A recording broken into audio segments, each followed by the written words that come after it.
성경 마가복음 13장 1절로 13절 말씀 봉독합니다.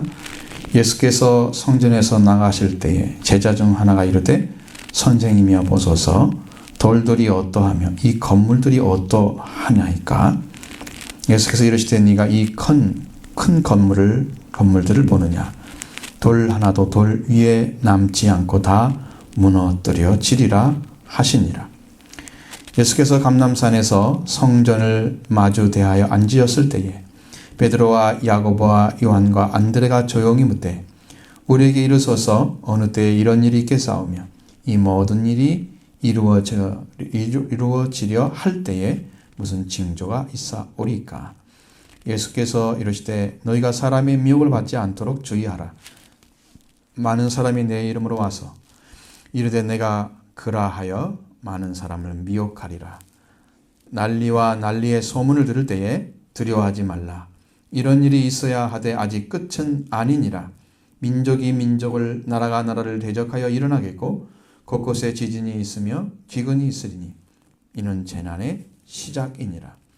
너희는 스스로 조심하라. 사람들이 너희를 공회에 넘겨주겠고 너희를 회당에서 매질하겠으며 나로 말미암아 너희가 권력자들과 임금들 앞에 서리니 이는 그들에게 증거가 되려 함이라. 또 복음이 먼저 만국에 전파되어야 할 것이니라. 사람들이 너희를 끌어다가 넘겨줄 때에 무슨 말을 할까 미리 염려하지 말고 무엇이든지 그때에 너희에게 주시는 그 말을 하라. 말하는 이는 너희가 아니요 성령이시니라. 형제가 형제를 아버지가 자식을 죽는 데 내주며 자식들이 부모를 대적하여 죽게 하리라. 또 너희가 내 이름으로 말미암아 모든 사람에게 미움을 받을 것이나 끝까지 견디는 자는 구원을 얻으리라. 아멘. 말씀을 이렇게 주신 것은 우리 교회도 이제 신부단장 할 때가 됐나 봐요. 신부로서 예수님이 신랑이기 때문에 모든 사람은 그 성별과 상관없이 신부가 되는 거예요. 그래서 하나님 이 말씀을 딱 떠오르시는데 그래서 찾아보니까 이렇게 말씀이 굉장히 복잡하고 여러 가지 증거들이 많이 필요한 그런 말씀들이고요. 예수님이 성경에서 말씀하신 사도행전 1장에서 말씀하신 것처럼 하늘에 올라가실 때, 하늘로 올려질 때 1장 6절로 11절의 말씀을 쭉 보면 그렇게 나와 있죠. 예수님이 이제 말씀을 다 마친 다음에 올라가십니다. 그들이 보는 데서 올라가시는데 구름이 가려 보이지 않게 딱 되죠. 그리고 제자들이 자세히 쳐다보고 있으면 하늘을 어떻게 올라가시나. 가고 보니까 흰옷 입은 두 사람이 말합니다. 갈릴리 사람들아 어찌하여 서서 하늘을 쳐다보느냐. 너희 가운데서 하늘로 올려주신 이 예수는 하늘로 가심을 본 그대로 오시리라. 이렇게 말씀하셨어요. 분명하게 약속하신 것은 오신다는 거예요. 근데 언제 오시는지에 대한 얘기는 없어요. 그러니까 그게 문제예요. 언제 오신다는 얘기가 없으니까 사람들이 생각할 때 뭐 기도 많이 해가지고 알아낼 수 있을 거다. 그래서 뭐 기도하고 이렇게 하다가 날짜를 만들어내가지고 얘기를 했는데 한 번도 된 적이 없단 말이에요. 지금까지. 예수님도 그때와 그 시는 알지 못한다 말씀하셨고 아버지의 권한이 있다고 말씀하시고 그것을 사람들이 알아내려고 얼마나 노력을 많이 합니까? 근데 하늘에 올려지고 예수님이 거의 2000년이 되어갔어요. BC 6년경에 태어나셨다고 하니까 거의 2000년이 다 되어가는 시간이 됐는데 오신다는 말은 들었지만 아직 오시지 않으셨다. 성령으로는 임재하셨습니다. 예수님이 성령으로 이미 오셨습니다. 인류 가운데. 그래서 주님이 오신다는 약속은 있지만 성령으로 오신다는 약속으로 끝나는 게 아니고 올려오심을 그대로 온다고 그랬으니까 실제로 재림하는 것을 말씀하시는 거니까 그것은 아직 이루어지지 않았다. 그러면 어느 때에 오시라고 하는 말씀도 확실하게 하지 않으셨어요. 그냥 우리가 예수님 오신다는 사실을 믿고 신앙으로 고백하는 거예요. 예수님 오신다는 것을. 그것이 점점 늦춰지고 예수님의 오심이 점점 느려지면서 교회가 느슨해지면 교회는 거기에 상당한 그 이론적인 부분들을 뒷받침하기 위해서 교리를 만들어내고 교회를 보존하기 위해서 그런다고 하지만 그것 만들어낸 교리들이 지금은 우리들에게 교회에서 가르쳐야 될 그런 것들로 변질되고 나중에는 교회가 아닌 교회가 되어버리고 이상한 교리를 만들어 가지고 예수님의 그 구원의 원청을 다 변질시켜버리는 그런 중세기까지 가고 그런 요소들이 쫙 있습니다. 성경에 나타나지 않은 그런 요소들이 교회 사이에 나타나고 있죠. 그리고 지금도 예수님에 대해서 잘못 가르치는 교회들. 여러분 가톨릭이 여러분도 보셨는가 모르지만 그들이 이제 그리스도교가 아니라고 배교를 했습니다. 그거 떠 있어요 인터넷에. 그들은 이제 세상 종교를 다 통합해서 하나로 만들겠다는 지금 그 자리로 가고 있는 거 아닌가 생각이 들어요. 교회가 배교한다는 말씀이 성경에 나오잖아요. 배교하는 자 나와야 되고 보좌에 앉아가지고 자기가 하나님이라는 때가 오면은 만약 그때는 적그리스도가 나타날 때인데 지금 그런 일들이 벌어지고 있지 않나 생각해요. 자, 그러니까 우리가 성경을 통해서 그 오신다는 때를 알지 못하니까 어떻게 오실 때인데 그때 일어나기 전조현상이 무엇인가? 그 징조를 가늠할 수 있도록 예수님이 말씀해 주셨어요. 근데 그것도 잘못 해석해가지고 지금 벌써 뭐 7대접이 다 부어졌다는 얘기하는 사람도 있고 지금 시작도 안 됐어요. 시작이 돼서 인이 떨어지는데 네 번째 인이 떨어지면 지구 인구가 4분의 1이 죽어요. 지구 인구가. 그런 일이 벌어진 적이 있습니까? 없잖아요. 전쟁이 아무리 컸어도 4분의 1 아니잖아요. 그건 아직 아니에요. 아직 안 이루어졌어요. 그래서 그 징조를 전부 가늠해야 되는데 그 징조를 구체적으로 말씀해 주신 것이 그냥 신약 성경에서 마태복음 24장, 누가복음 21장, 그리고 마가복음 13장, 요한복음은 그걸 다루지 않고 있습니다. 7년 대환란, 요한계시록은 7년 대환란에 대해서 얘기하는 거예요. 7년 대환란이 벌어질 때 어떤 일이 벌어질 거다. 7년에 대한 얘기예요. 그게 어마어마한 이야기예요. 그것을 7년 대환 가운데 들어가게 될 것입니다. 근데 이 말씀을 조금도 늦출 수가 없는가 봐요. 하나님께서 마음속에 떠오르게 하시니 마가복음 13장 전하라고 말씀하시죠. 그래서 오늘 말씀은 이제 여러분께 전해드리는 것입니다. 예수님께 돌아가기 전에 제자들과 함께 예루살렘으로 들어가시죠. 예루살렘 입성한 후에 성전에 나가서 제자 중 하나가 예수님께 말씀을 여쭙습니다. 그게 1절입니다. 같이 보시죠. 예수께서 성전에서 나가실 때에 제자 중 하나가 이르되 선생님이여 보소서 이 돌들이 어떠하며 이 건물들이 어떠하나이까. 제자들이 집중하는 것은 성전에 관한 것입니다.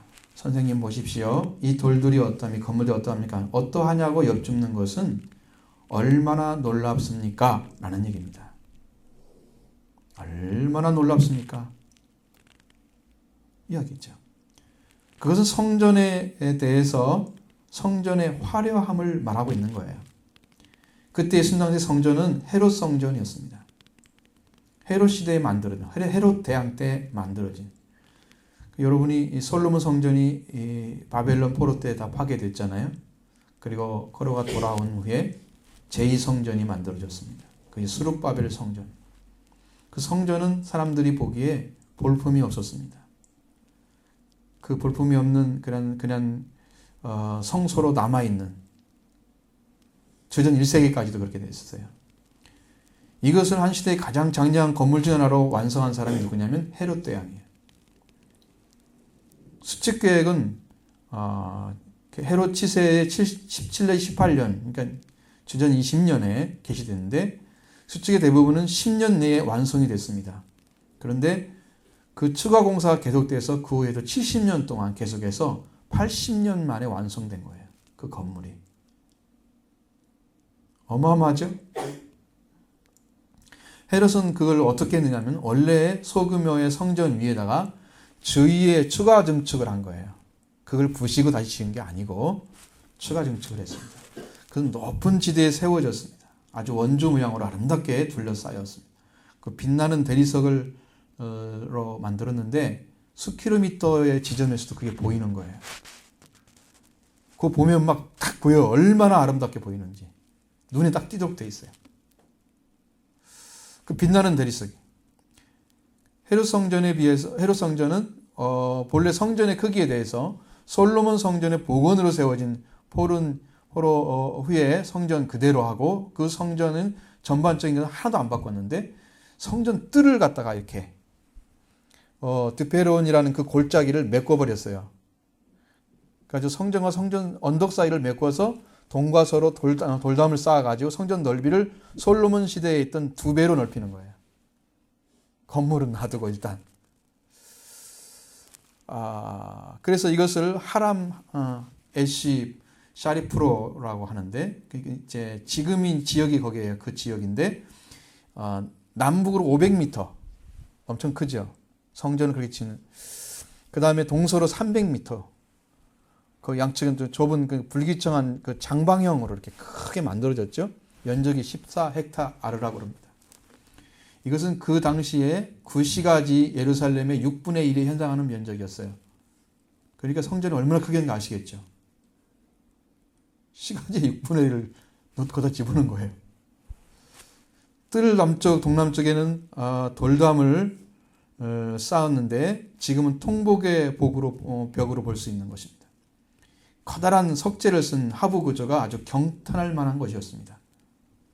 근데 헤롯 시대 후에는 성전이 거의 외국의 지배에게 놓여져 있었고, 대제사장들은 문관직이 돼버렸어요.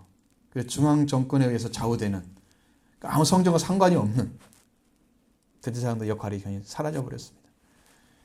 이 사람들은 그렇게 하니까 로마와 동조하고 이렇게 타협해가지고 심히 세속화가 빨리 진행됐어요. 이게 바리새인들 나중에 대적하잖아요. 그 사람들은 사람 취급도 않잖아요.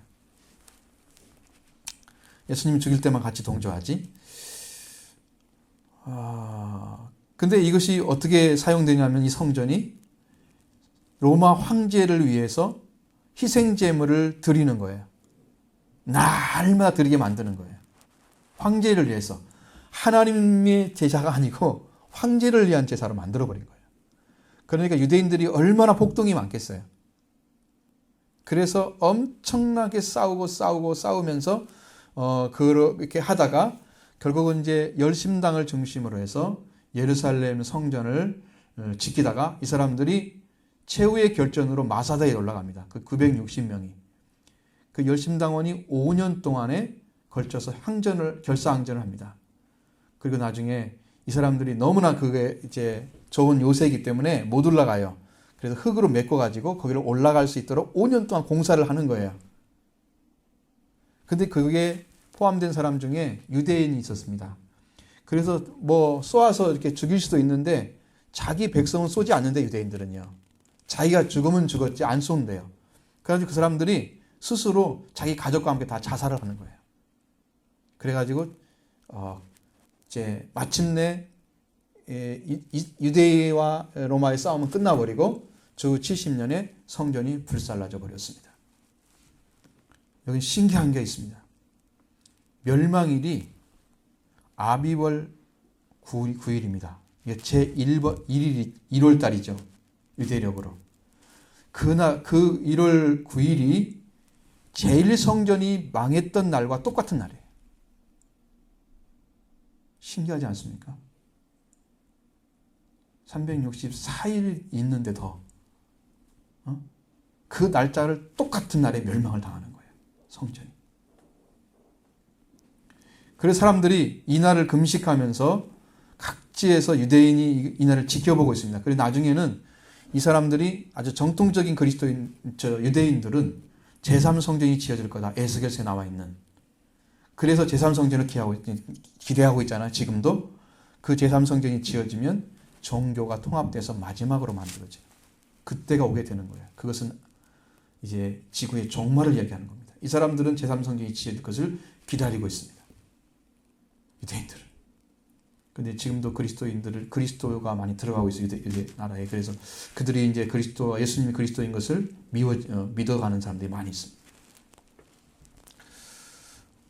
그래가지고 그 성전이 지어진 자리는, 이제 사라져버렸잖아요. 그 자리는 하드리아누스라는 이제 로마 황제에 의해서 로마식의 신전이 건설됩니다. 거기에.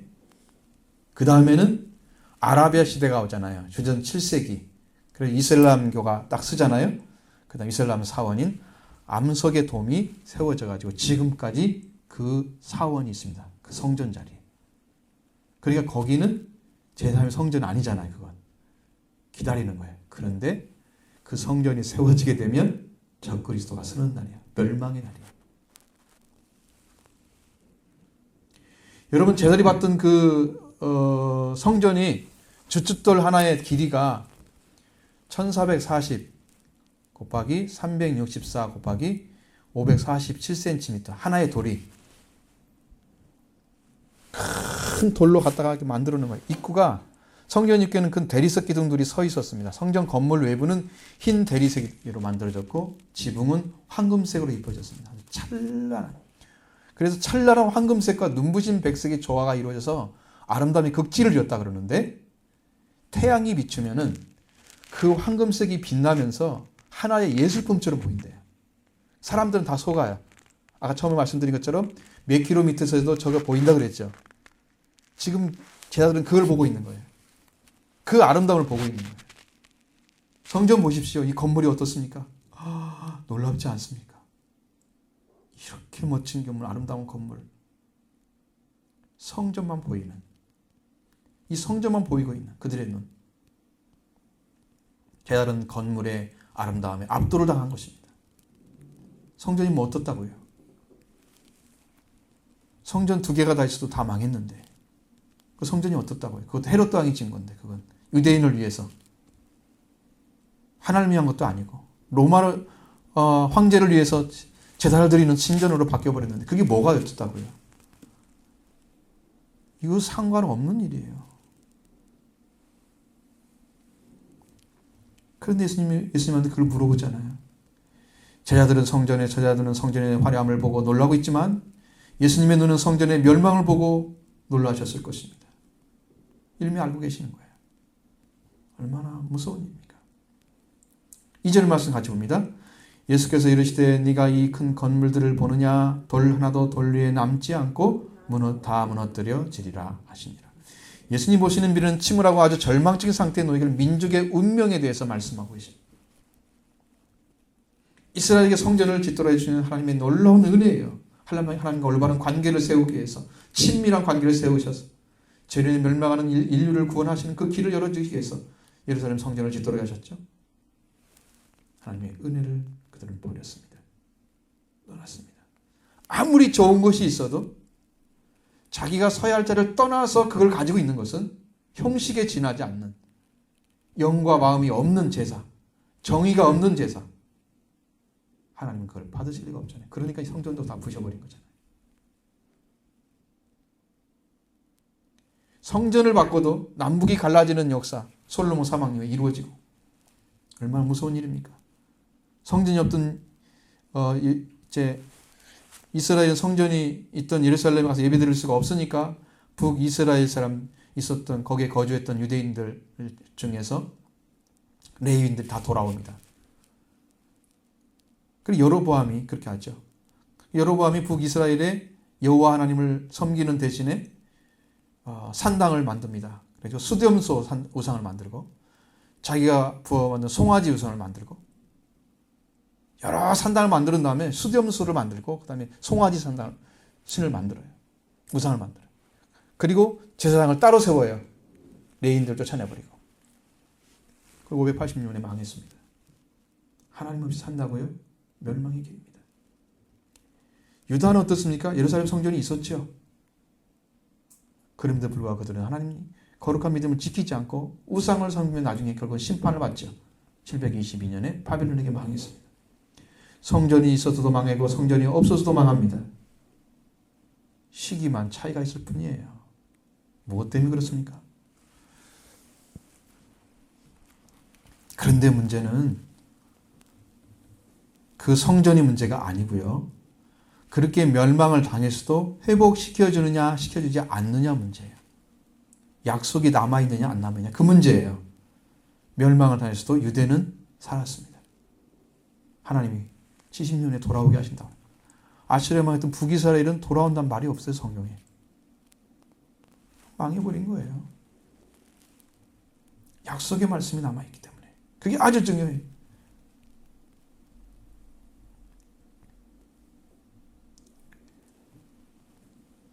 포로 위에 지었던 그 건물들을 보면 사람들이 울었다고 합니다. 왜냐하면 그 전에 어렸을 때 그 성전을 보고 포로 위에 돌아와 가지고 보니까 그 성전이 너무나 형편이 없으니까 하나님을 우리를 사랑해서 다시 돌아오게 하셨는데 우리는 이만큼밖에 성전을 못 지어드린다.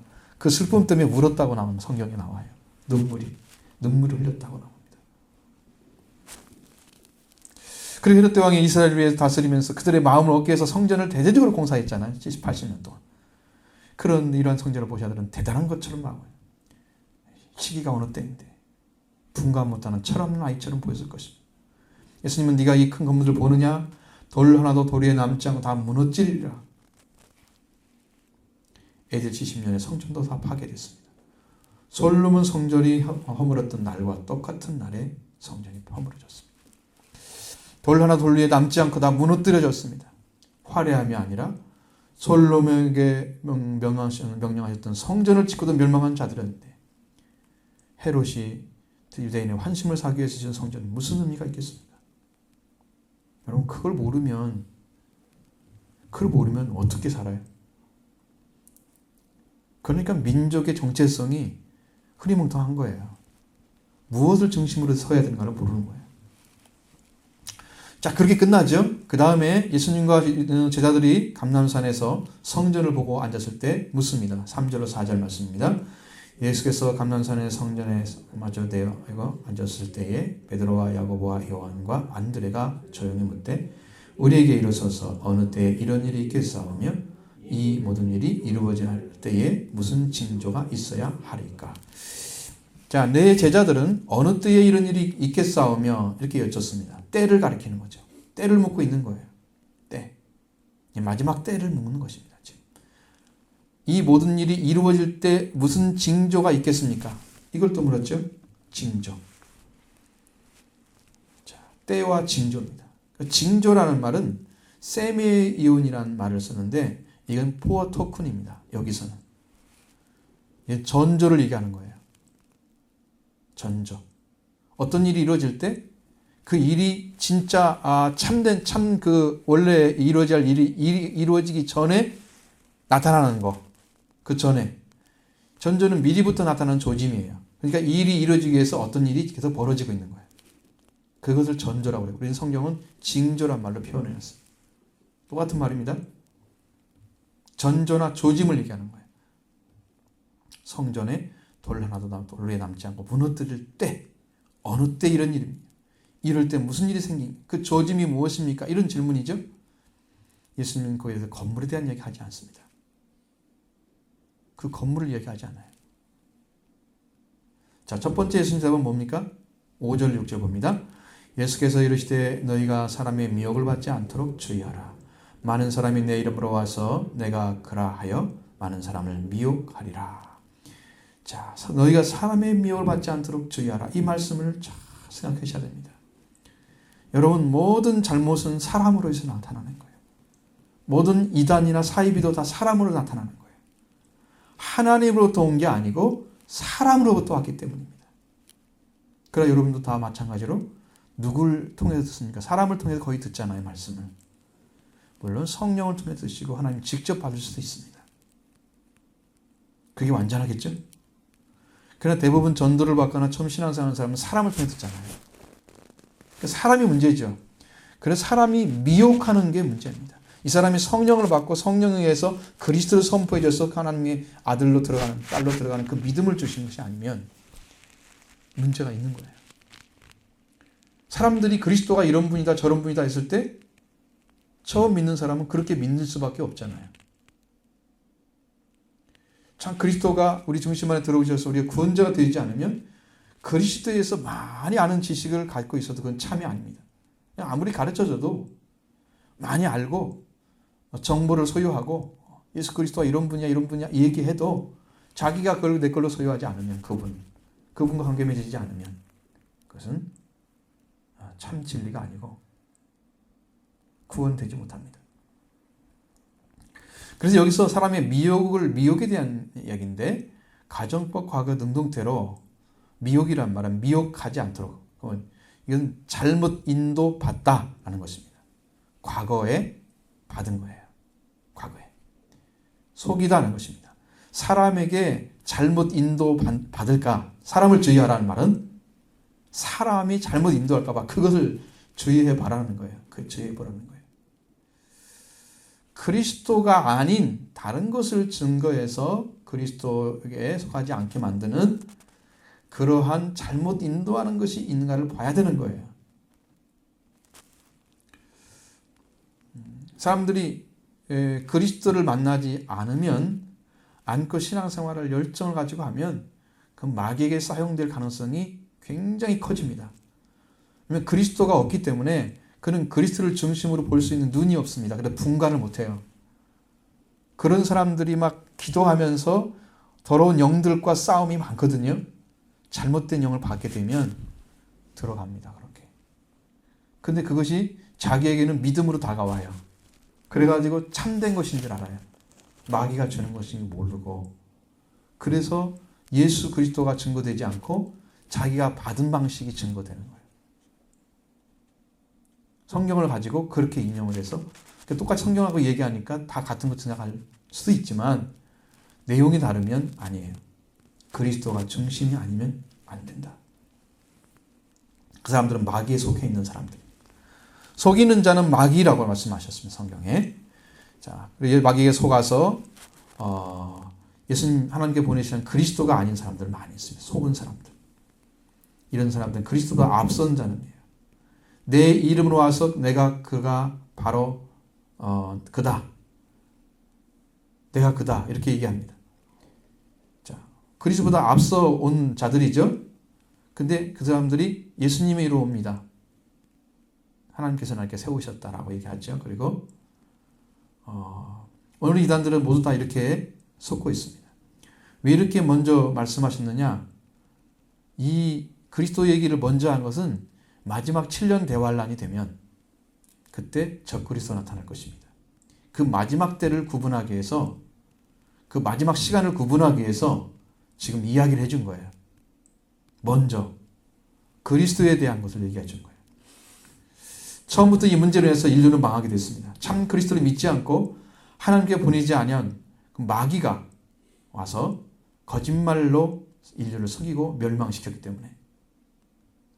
그런데 실제로 유대가 로마에게 망할 때 주 70년 전후에서 발생했던 거짓 그리스도와 치료를 했는데 대표적인 것이 건수가 29건이라고 그래요. 그 당시도 그랬다는 거예요. 뭐 그때가 그거 아니었으면 우리는 미래에 대한 얘기잖아요. 제자들 상관없는 거잖아요. 근데 실제로 망했을 때 그런 일이 벌어졌습니다. 내가 그리스도라. 내 힘으로 가죠. 예수님 말씀하신 거죠. 똑같이. 오늘날 사이비 교주, 이단 교주가 대부분 한국에 있습니다. 75% 정도. 한국에서 교주가 일어나요. 사이비가 일어나요. 아까 말씀드렸죠? 그리스도로 들어가지 않고 자기 방법대로 믿고 들어가다가 사탄에게 쓰임받고 있는 것입니다. 우리 민족이 원리 원칙이 별로 없어요. 그러니까 굉장히 융통성이 큰 민족이잖아요. 윷놀이를 해도 첫 번째 한 것을 먼저 쓰지 않고 뒤에 써도 되잖아요. 바둑도 그냥 아무것도 되고. 밥 먹는 것도 반찬도 뭐 아래서 먹으면 되잖아요. 뭐부터 먹는 법이 없어요. 원리 원칙이 별로 없는. 융통성이 굉장히 큰 민족이야. 장점도 될 수 있지만 단점이에요. 왜 세계 인구가 70억의 인구가 있는데 5천만 좀 넘는 민족 안에 75%의 이단이 들어있냐고. 이단이. 왜 들어있습니까? 한국인의 신앙은 무속적이고 미신적인 요소를 가지고 있기 때문입니다. 말씀과 상관없이 자기 것을 구해가지고 자기가 원하는 걸 찾으려고 막 이렇게 사는 그런 신앙을 놓고 따랐기 때문에 그런 일이 벌어지는 거예요. 오늘 또 그리스도인들 세계에 돌아다니면서 자기가 그리스도로 돌아다니면서 지금 전하는 사람도 있잖아요.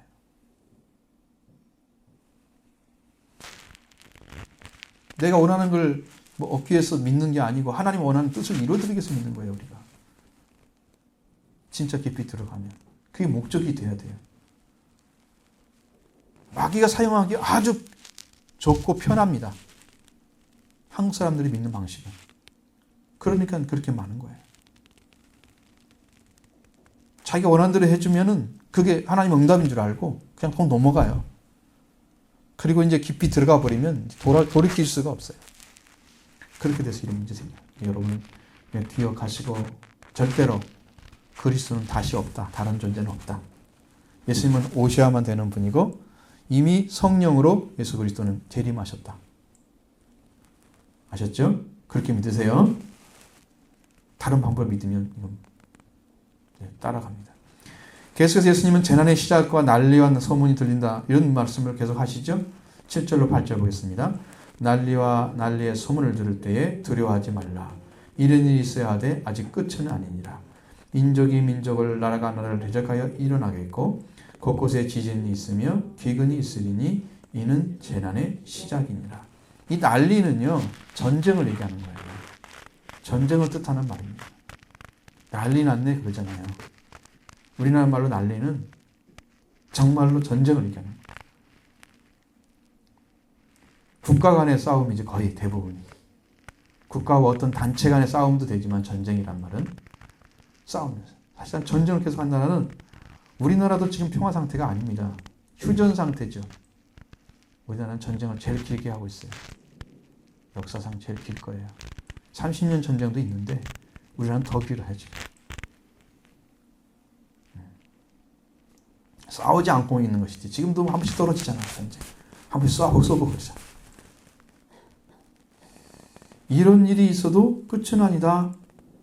민족과 민족 간의 갈등이 전쟁이 되는 때가 많죠.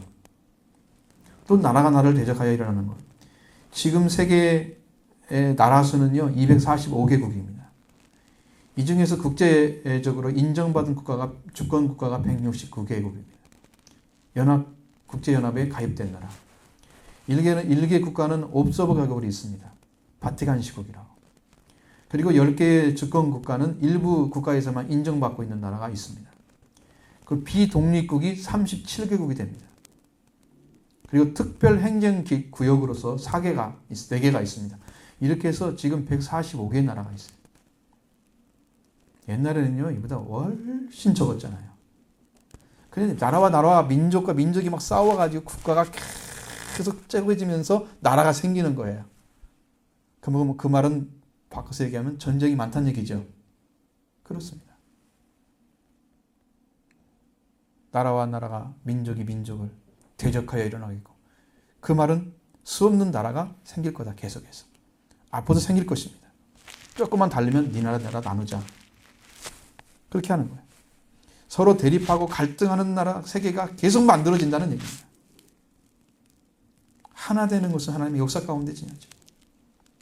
하나님을 벗어난 사람 관계에서는 분열만 일어납니다. 여러분 창세기 10장에 나오는 리므롯은 어때요? 여호와 앞에 능한 사냥꾼이었습니다. 사람을 잡아다 노예로 만들었죠. 그래서 그 사람들이 신할과 바벨과 엘렉과 아각 같은 그런 게에서 그 갈레에서 시작됐는데 5개 성읍에서 아수르를 지나서 니네와 르호보딜 그 다음에 갈라와 니네와 갈라서 이런 레센을 건설하고 막 큰 성읍이 돼가지고 나중에 바벨론 국가를 만들잖아요. 이것은요 하나님을 떠났는데 용감한 사냥꾼인 리므롯이 악한 방식으로 만드는 이게 하나님의 역사가 아니죠. 근데 여호와 앞에 능한 사냥꾼, 용감한 사냥꾼이었다 이렇게 성경에 써 있습니다. 사람을 다루고 있는 악한 모습. 그 다음에 성경에 보니까 곳곳에 지진이 있을 거라 그 말씀하시죠? 지진의 횟수와 강도가 있습니다. 우리 폼페이가 주후 62년에 지진이 일어났죠. 그 다음 지진이 한참 없었다가 1138년에 알레포 지진이 생깁니다. 여러분 지진 횟수가 아주 극히 적잖아요. 1356년에 바셀 지진 일어나가지고 유럽을 강타합니다. 그 1556년에 샨시 지진 중국에서 83만 명이 죽었습니다. 우리나라는 그런 거 없잖아요. 1667년에 데브론스크 지진이 나서 크로아티아 인구의 5분의 3이 죽었습니다. 1692년에 포트 로얄 지진이 나서 해주 서울에서는 포트 로얄의 3분의 2가 카리브 해속으로 침전했습니다. 1693년에 시실리아 지진이 일어나서 10만 명이 죽었습니다. 카스카디아 지진이 일어났습니다. 1700년에. 그리고 1703년에 도쿄 지진이 났습니다. 3만 7천여 명이 죽었습니다. 그리고 캄차카 지진이 1737년에 일어났습니다. 역대 기록 중 세 번째로 높은 9.3 진도가 나왔습니다. 그 리스본 지진이 1755년에 일어났습니다. 이건 유럽이나 북아프리카, 카리브해에 쓰나미가 발생했습니다. 그래서 6만에서 7만 명이 사망을 했다 추정합니다. 1783년에 칼라브리아, 이탈리아에서 지진이 났습니다. 5만 명이 사망했다. 1797년에 퀴토, 페루에서 지금은 에콰도르라고 그 지역이 지진이 나서 4만 명이 죽었습니다. 1811년에 뉴 마드리드, 북미입니다. 관측사상 북미 최강 지진이 났습니다. 그래서 거기서 미식방 지류의 일시가 변경됐습니다. 일시적으로 변경이 됐어요. 지류가 바뀌었어요. 미주리 성읍들이 아주 큰 충격을 받았습니다. 1857년에 그레이트 네아폴리탄 지진이 났습니다. 11,000명이 죽었습니다. 근데 문제는요, 20세기 들어와서 지진의 횟수가 상상도 할 수 없이 늘어납니다. 주님이 말씀하신 것은 그 일어난 것들이 첫째 지진이 있을 거다. 이 지진이 옛날에 있었으니까 이런 지진이 아니고 정말로 지진 횟수가 엄청 많아요. 1906년에 샌프란시스코 지진 7.7 진도가 1908년에 메시나 6만 명, 1920년에 깐수 중국 20만 명, 1923년에 관동 지진 14만 명, 일본, 발루치스탄 파키스탄 지진이 1935년, 1948년 아시바갓 소련, 그래서 그 도시의 3분의 2가 사망합니다. 1960년에 칠레 대지진, 엄청난 지진이 이 지진이 제일 높아요 지금까지 관측사상. 그래서 태평양 쓰나미가 엄청나게 일어났어요. 그리고 1960년에 아가디르 모로코에 15,000명 죽었습니다.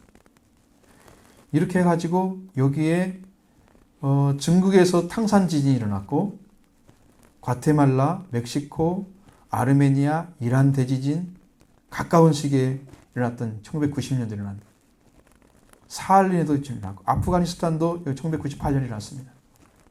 4,000명이 죽었습니다. 인구가 적기 때문에. 그런데 2000년도에 들어오면 한 해에 2001년 한 해에 6번 일어납니다. 전에는 그 연도보다 좀 떨어져 있잖아요. 한 해에 6번. 2003년에는 지진이 8번 일어났습니다. 2004년도에 지진 횟수는 15회입니다. 2005년도에 지진 횟수가 12회입니다. 여러분, 이 지진은 실제로 관측해서 엄청난 타격을 입힌 지진을 얘기하는 거예요. 우리한테는 그 조그만하게 전해지잖아요. 그냥 지진이 일어났다 그런 정도로. 그 다음에 2007년에 28회, 2008년에 31회. 이거 지금 다 기록해 주면 설명할 수가 없어. 너무 많으니까 이렇게 말씀드려요. 2009년에 20회, 2010년 1월부터 6월달까지만 했는데 32회. 더 많아졌죠? 6개월밖에 안 했는데 32회. 2011년 1월부터 5월까지만 했는데 5.0 이상의 지진이 49회, 5.0만. 그 나머지는 얼마나 더 많겠습니까? 횟수가 점점 많아지죠? 계속 많아집니다. 자, 여기 보니까 진도 횟수가 5.0에서 5.9까지 일어나는 횟수가 2011년에 2,703건이에요. 이 지진계로 다 관측된 걸 지금 얘기하는 거예요. 진도가 6.0에서 6.9까지가 2011년에 229건이에요. 그 전에는 이런 일이 안 벌어졌어요. 그 다음에 7.0에서 7.9까지 지진이 2011년에 23건입니다. 그 전에도 엄청나게 많습니다. 상상도 못할 정도로 많이 있습니다. 그래서 제가 세계 1978년부터 2012년까지의 5.0 이상의 진도를 진 것들을 갖다 뽑아 보니까 이건 다 세계 지진 발생 현황으로 나오는데 평균이 1209건이에요. 지진이 지금 1년 내에 일어나는 것들이 1년 내에.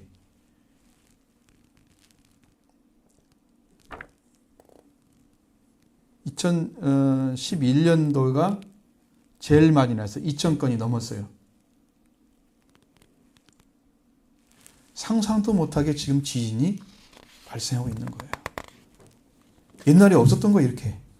물론 관측을 안 해서 없을 수도 있지만, 그렇게까지 여러분도 들여다봤지만, 점점점 20세기 들어올수록 많아지는 것도 알잖아요. 실제로 많아졌죠? 그러면 주님이 말씀하신 이 말씀이 맞다는 거예요. 지진이 많이 일어나면 그때가 마지막 때의 전조 증상으로 봐야 되는 거예요. 왜 그러냐? 실제로 지진이 일어나서 인구의 4분의 1이 죽을 때가 곧 오기 때문입니다. 지진뿐만 아니고 거기에 기근, 또 기근이 엄청나게 많이 일어납니다.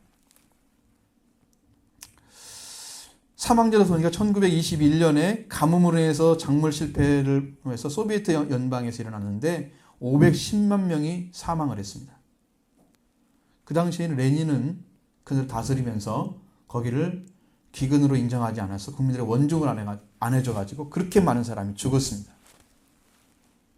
실제로 일어난 일들이에요.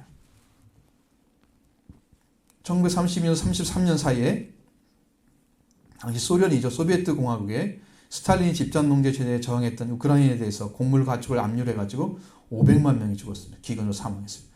중국 마오쩌둥 통치 시기인 1959년부터 61년에 발생한 기근으로 해서 곡창지대에 사상 최악으로 황폐화됐습니다. 그래서 중국의 전역에서 4천만 명이 사망을 했습니다. 여러분, 기근이 뭐 별것이 아닌 것 생각하죠? 아닙니다. 1984년, 85년 사이 이디오피아 가뭄으로 해서 식량 부족으로 인해서 최소 100만 명이 사망을 했습니다. 제가 아이들에 대한 것을 한번 조사를 해봤는데 아이들이 생일이 5번 돌아오기 이전에 사망하는 그 사망 보고서가 2005년치가 있어요. 1000명 중 5세가 되기 전에 사망하는 횟수가 방글라데시가 69명, 베트남이 23명, 시에라리온이 284명, 아프가니스탄이 257명, 1000명 중 이렇게 죽는 거예요. 5세 이전에. 이게 기근의 현상이에요. 못 먹어 죽는 것입니다. 에티오피아가 169명, 이란이 39명, 인도가 87명, 잠베보이가 126명, 케냐가 123명, 한국은 5명. 하나도 없는 것 같죠?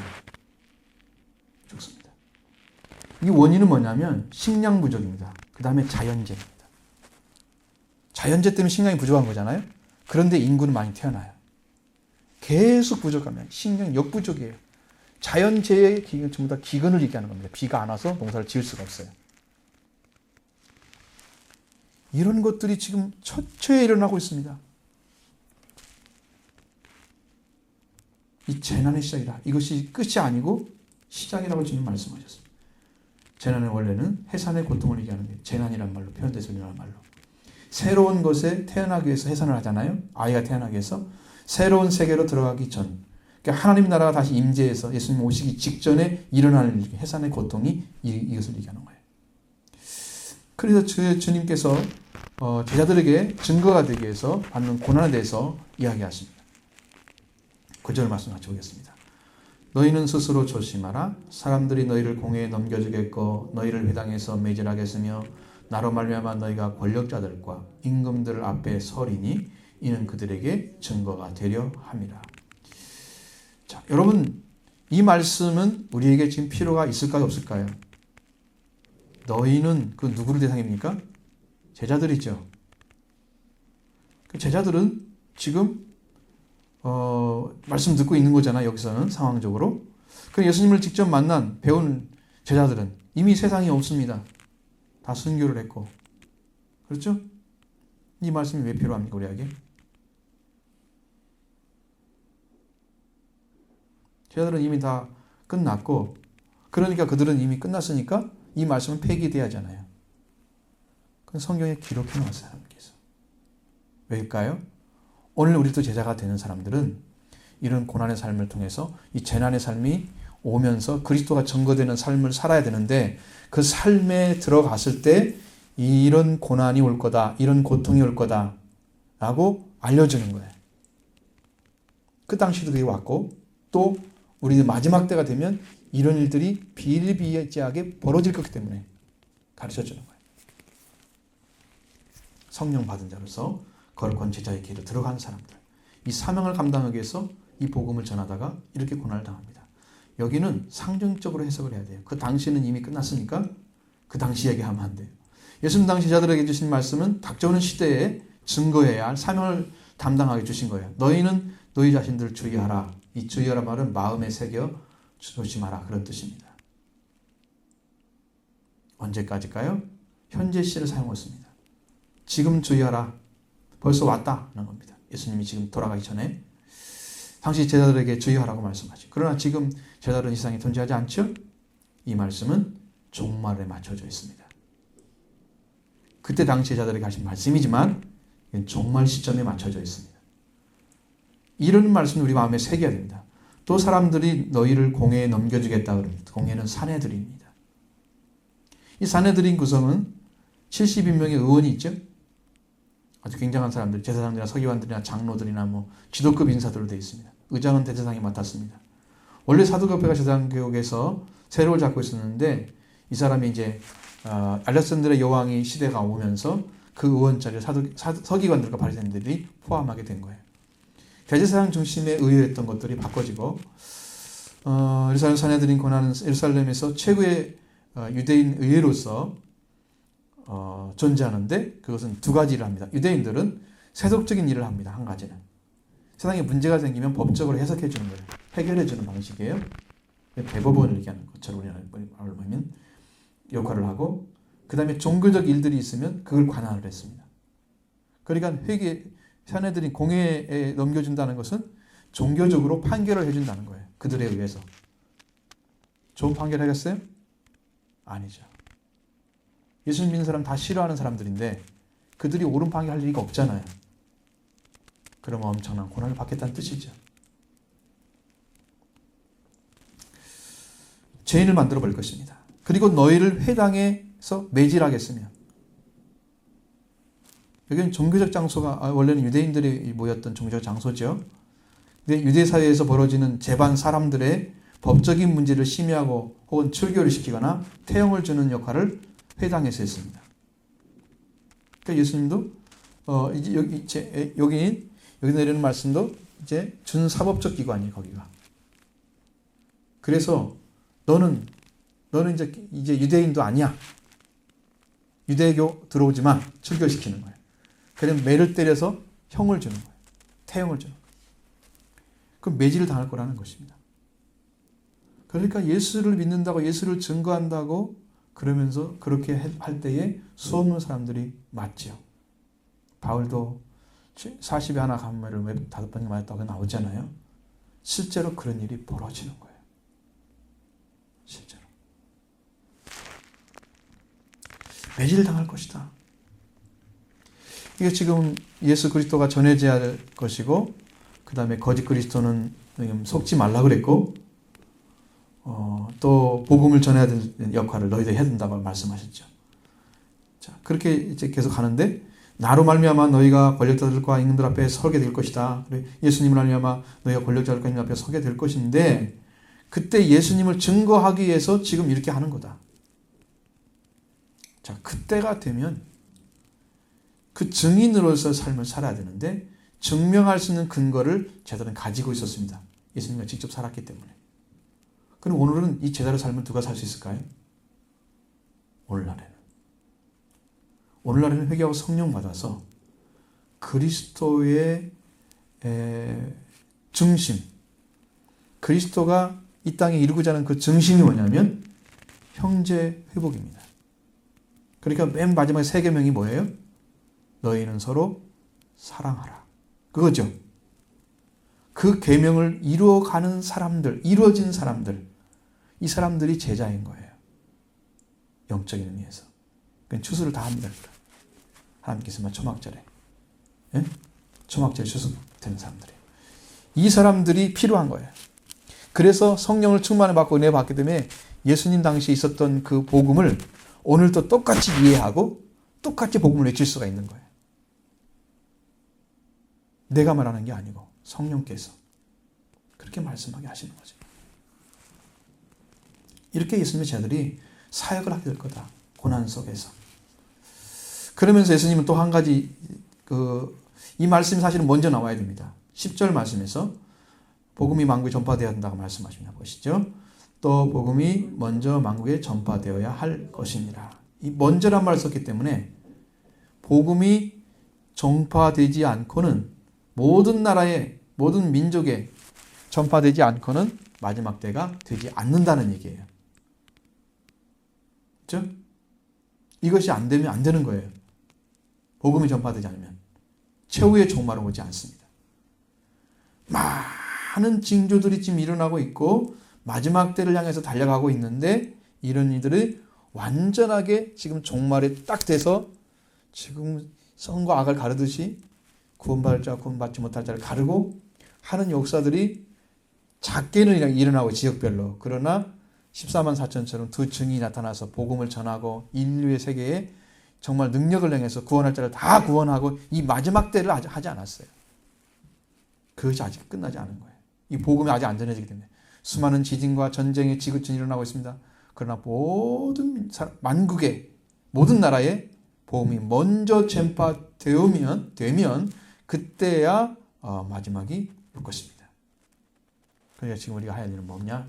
복음 전하는 것입니다. 그래서 제자들에게 이런 말씀을 하신 거예요. 이렇게 복음을 전할 때 이런 고난이 올 거다.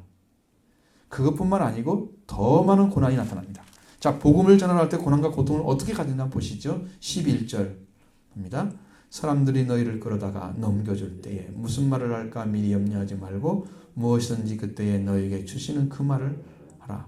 하라는 이는 너희가 아니요 성령이시니라. 자, 사람들은 분명하게 예수님을 따르지 아니한 것처럼 제자들도 끌어다가 넘겨줄 것입니다. 그때 무슨 말을 해야 될지 알지 못하죠. 그러나 그 말을 주시는 분은 우리들이 하는 게 아니에요. 성령이 주십니다. 성령님께서 제자들에게 말씀을 주신다는 거예요. 제자들은 성령을 받은 후에 그런 일을 행하고 고난 속에 고통을 받게 될 것이고 이렇게 해서 복음이 증거되는 역사가 일어날 건데 이 일이 마지막 때까지 가야 된다는 거예요. 제자들한테. 사람들이 할 말을 어떻게 하면 성령이 주시는 말을 할 수 있나요? 누가복음 21장 14절에는 뭐라고 되어 있냐면 너희는 변명할 것을 미리 궁리하지 않도록 명심하라. 내가 무슨 말을 해야지 하고 준비하지 말라는 거예요.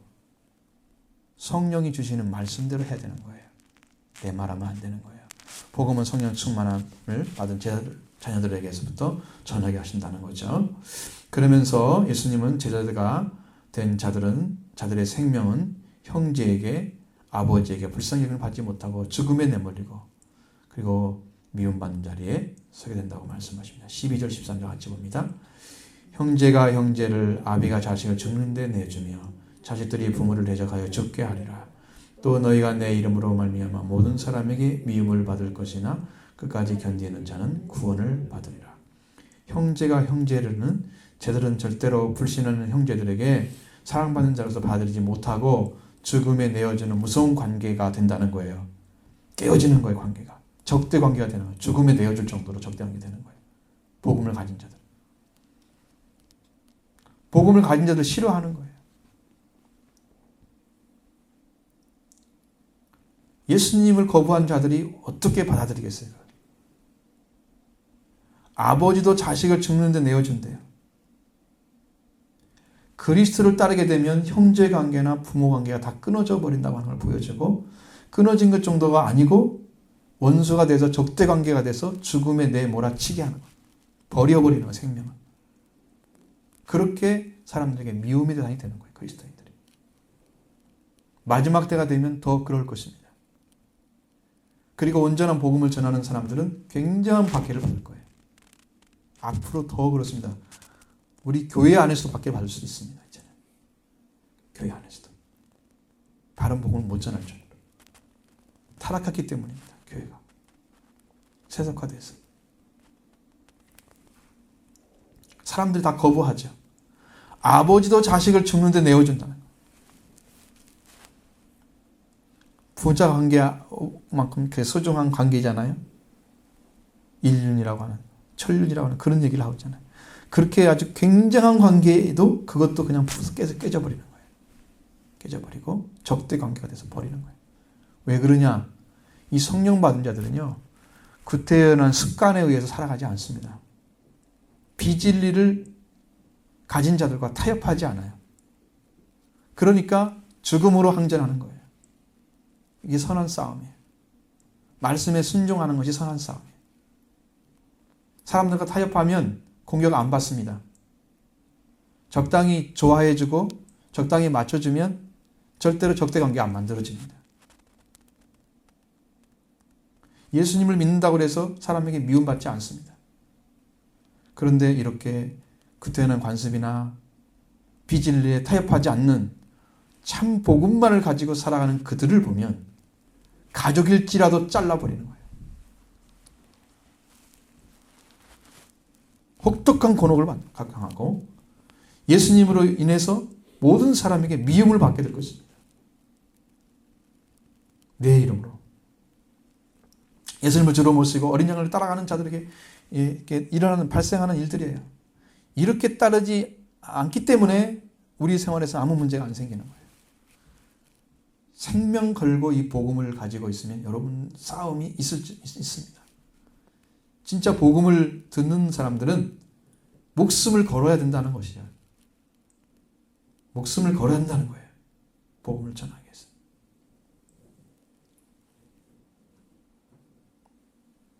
끝까지 말씀을 따르는 일을 진짜 고집하는 사람들은 칭찬을 받을까요? 세상에서는 칭찬을 받을 수 없습니다. 그러나 우리가 하나님 말씀을 따라서 순종하고 그 뜻을 따라가면 하나님께는 칭찬이 있을 것입니다. 우리를 인정해 줄 것입니다. 적당히 타협하는 순간에 우리는 지는 것입니다. 끝까지 견디는 자가 아닙니다. 끝까지 견디는 자가 구원을 얻을 것이다. 그럼 끝까지 견디는 자가 어떤 사람이냐? 끝을 향하여 견디어 갔던 사람들. 끝에 분명히 올 거야. 그날이 올 거야. 주님이 우리를 구원한 때가 올 거야. 그날이 올 거니까 우리는 그것을 향해서 달려가는, 끝을 향해서 견디면서 달려갔던 과거형을 쓰고 있으니까 과거에 그렇게 해왔던 사람들에게만 구원이 주어지는 거예요. 그리고 나머지 적당히 타협했던 자들, 말씀과 성을 살던 자들은 전부 잘라질 거예요. 끝까지 인내하지 않았기 때문에, 견뎌내지 못했기 때문에. 그러니까 여러분 참된 그리스도인을 키워내야만 된다는 거예요. 지금은 정말 목숨 걸고 믿어야 된다는 그 생각을, 우리 사회는 아직도 그런 여러분 위협이 없잖아요. 이것은 사회가 가지고 있는 어떤 그런 구조 때문이죠. 너는 너하고 나는 나하고. 근데 이것이 심화돼 가지고 법적으로 의원들도 지금 정신없는 일을 하고 있잖아요. 그렇게 해서 이상한 법규를 만들어내고 교회가 하는 일들을 다 방해하고, 너희들이 하는 게 세상 사람 걱정하게 하는 것이지, 교회를 받게 하고, 이런 상황이 오면서 교회가 받게 받을 때가 올 것입니다. 지금은 아니죠. 끝까지 구원을 견디는 자는, 끝을 향하여 견뎌왔던 사람들은 구원을 받을 것이다. 이 구원을 받을 것이라면 미래형이에요. 미래의 수동형이에요. 구원을 받게 될 것이라는 거예요. 지금까지 견디왔기 때문에 그 남은 미래는 구원의 자리에 서는 거예요. 그래서 이 큰 구원을 잃어버리지 않기 위해서 기도하고 인내하면서 계속 신앙의 깊이를 더해야 됩니다. 믿음을 더 깊이 가져야 돼. 성령께서 복음을 가지고 살아가는 생활, 고난이 오고 가족들에게 버림을 받아도 죽음에 내어져도 원망하지 않고 끝을 향하여 계속해서 견뎌갔던 사람들. 왜?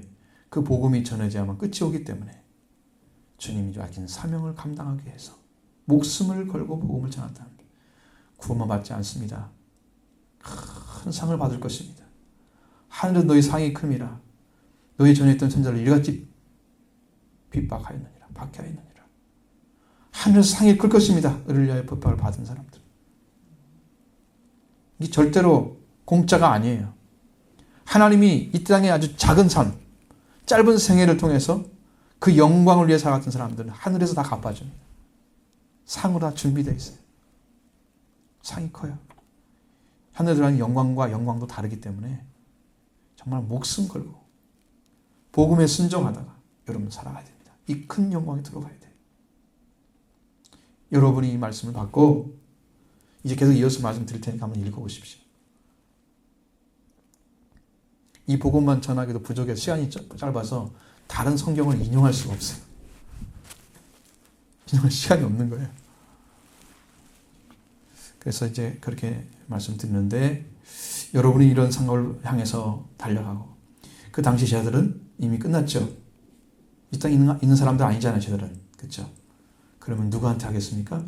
지금 예수를 믿고 성령 받고 구원받아서 이 제자의 자리에 쓴 사람들에게 말씀하고 있는 거예요. 마지막 때 이런 거 올 거다. 타협하는 사람들은 뭐가 되겠습니까? 밖에 안 되죠. 적당히 타협한 사람 밖에 되겠어요? 안 되겠어요? 의리의 핍박을 받은 자가 되겠습니까? 받지 않죠. 적당히 맞춰주면 되잖아요. 그 사람들이 그 비위 안 거스리게 저는 해주면서 내 이름 내면 안 되잖아요. 그것이 안 되니까. 그것이 아니기 때문에 그것이 안 되니까 밖에 오는 거예요.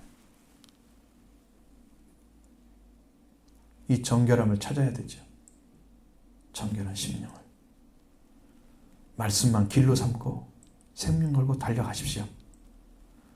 그래서 계속해서 말씀 이제 마지막까지 다 드릴 테니까 여러분 이 제자를 이 사명을 다하기 위해서 열심히 기도하고 하늘나라 상을 받기 위해서 불타는 심령으로 여러분들 일어서시기 바랍니다.